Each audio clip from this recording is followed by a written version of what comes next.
In this episode of Simple Homemade Life, we're going to check out the fall garden, take a little tour, and talk about some tasks you can be doing to get ready for the winter.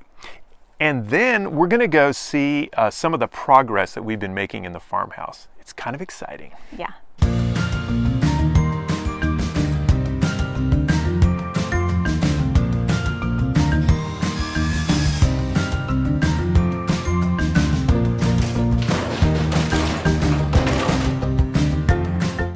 At the end of fall, you might think the gardening's over. This is being posted in mid-October, and you're just supposed to go and abandon your garden. But actually, that's not what you do. I'm learning from our expert gardener here. No, there's things that we can do. And in fact, I have a whole printable checklist for an entire yard and garden, not just the vegetable garden, on the site. We'll link to that.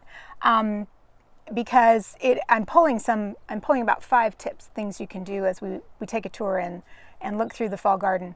But there's things you can do. You don't have to do all of them, but if you're wondering what to do, there's some things that'll make next spring a lot easier for you. Okay, here we go. Step by step through the fall garden. So there's really not much planting that most of us are able to do in the fall garden, but one thing that does need to be planted in the fall, besides flowering bulbs, is garlic.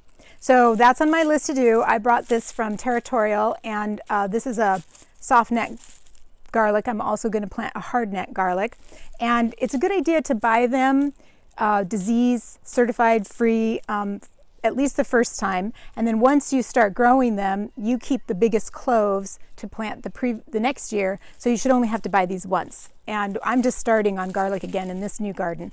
So if you can see, I'm going to plant them, I'm going to try it this year, plant them in between the asparagus, since our asparagus is pretty small, and kind of where you see the pumpkins that the deer have eaten.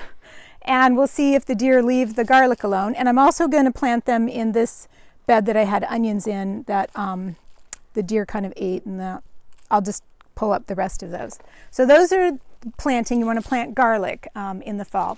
Okay, the next thing that you want to do if you have any kind of perennial vegetables like rhubarb and artichokes and the asparagus that I showed you is you'll want to give it a good coating of mulch or compost if you didn't use that previously. Just any kind of straw or really good, not weedy, but good grass clippings or something that you can use to just kind of protect the soil during the deluge that will happen in the winter. The tomatoes are winding down. A lot of people have probably already pulled them. This is the first week in October for us, and I think I can get another week or 2 out of them. I'm going to leave them as long as I can, and then I'm going to come and pull all of them off that are at all pink to ripen inside, like I talked about last week. And then I'll also harvest some of the green ones to make some green tomato salsa. But then what you want to do is you want to pull all of these plants, and if they have a lot of blight, let's come down here and you can see a little bit more. Blight is like the yellowing leaves right here with the brown spots on them. That's kind of blight. And so if you have plants that have a lot of that on them, you'll want to not compost those, or at least that part of the plant, because that just keeps the disease in your soil to come back the next year. So burn or trash any part of the plant that has signs of the blight. So the plants like zucchini that really get a lot of mildew, the squash will have it too, is you'll want to just pull all of that and trash that. And this mildew doesn't really last in your soil like blight, so if you're okay with it, you can compost it. I do tend to just toss it on the burn pile and just keep the compost for really clean things, but it's up to you. Okay, so if you were able to plant some fall vegetables, like I planted this lettuce, this bed is for fall. We've got some kale and different kinds of lettuce, and they're doing beautifully. I have had them covered most of the season, and I wetted that down for when it was hot, and now it's helping to keep it from getting too cold. So the next thing you want to do, if you have anything that you planted and you want it to try to last if your temperatures start going down, is you'll want to keep it covered. The row cover will only work for slight low temperatures. If you want to really keep it covered well, and especially lettuce, from rains, which we tend to get a lot here in the Pacific Northwest, you'll want to put a plastic cover over it, kind of make a little mini greenhouse. And so that one task is something that is really worthwhile because you'll be able to harvest the lettuce a lot longer. I don't bother cutting my berries back now. I wait until early spring, late winter, early spring, so I can really see which has, what are the dead canes and what are the ones coming alive again. But one thing to do now, which will help them go through the summer, is to mulch the beds with a layer of straw or something else that will help keep them in. And you want to do this for any bed that you have empty as well. You'll want to mulch it to keep the soil from eroding away from the rain. You can also plant a cover crop. A lot of people do that, and they just till it in the year, and it helps feed the soil as well. So cover crop or mulch, cover your soil as much as you can. That's a big tip for any of your beds that you have. Okay, yeah, come down here because I think we have some good big pods I can show. Oh, yeah, here's one. Okay, so I do save a few seeds, and if you want to save seeds, you have to think about that in the fall and make sure that your plants either go to seed or you let them get to a point where they're producing their seed. One of the, I definitely do bean seeds because it's hard to find my favorite emerite, which is this bean, and sometimes it's hard to find Vortex too, so I do save them. And it's easiest just to leave them get big. So let some get big at the end of the season, let them hang on, and before it gets frost, you want to come out and then harvest them and let them dry. And you can see that the beans are already something that you could plant. But once they dry, I just bring them in like this and let them dry, and then take out the beans and save them for the next year. So saving seeds is another task that you'll want to make sure to do because you can only do that in the fall.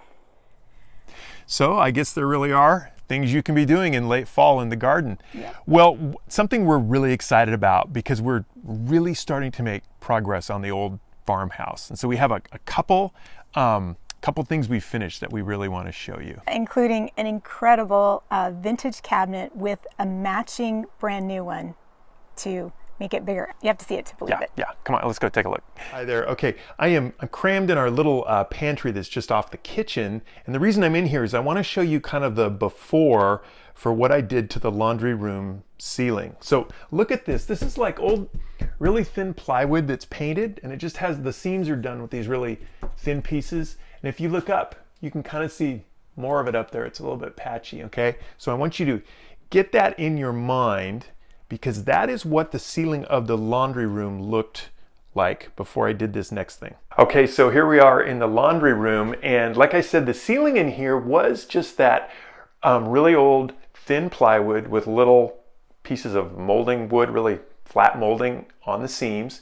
And so we wanted to kind of make that not so grungy looking. And so what we did was we took beadboard paneling, and it's this stuff, it's MDF, meaning it's like a fiber board, and it's got the beadboard imprinted on the front of it, and in just 3 sheets of it I stuck up and nailed to the ceiling. I was actually able to do it by myself using pieces of wood to prop it up. Of course, having a ceiling underneath it that's all wood makes it really easy because you can shoot a little nail anywhere and hit wood. But anyway, this took about an afternoon and I got the ceiling done. So we still need to do some molding around the edges and some molding along the seams, but it looks 100% better. So here's a couple of exciting things. You can obviously see, I hope if you've looked at any of the other videos we've done, that we have a lot more light. And that's because we finally have windows in our kitchen area.